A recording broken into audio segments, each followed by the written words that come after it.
नमस्कार मंडळी, तुही रे माझा मितवा या मालिकेच्या आजच्या पुढील भागात आपल्याला असं पाहायला मिळालं, आता ज्या व्यक्तीला पकडलेलं असतं तो व्यक्ती स्केच आर्टिस्टला सगळं काही सांगत असतो की कसा तो माणूस होता, काय त्याचं वर्णन आता तो सांगत असतो।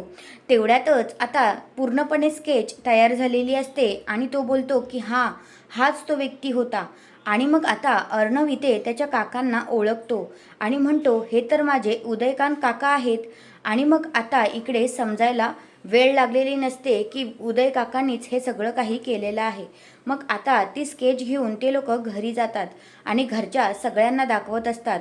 तेव्हा आपली ईश्वरी तिथे म्हणत असते, जी बाई लपली आहे ना, आता त्या बाईला शोधणं आपल्यासाठी मुश्किल नाही। आपल्याला पहिलं उदय काकांना पकडायला लागेल, तरच इतकी वर्ष जी लपून बसली होती ना ती बाई आता समोर येणार। आता तिचा खेळ संपणार।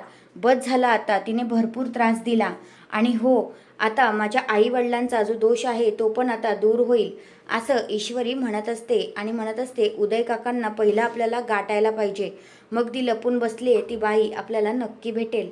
आणि इकडे मामी तर खूपच घाबरलेली असते। तुम्हाला काय वाटतंय, हे सगळेजण मिळून लवकरात लवकर शोधून काढतील का?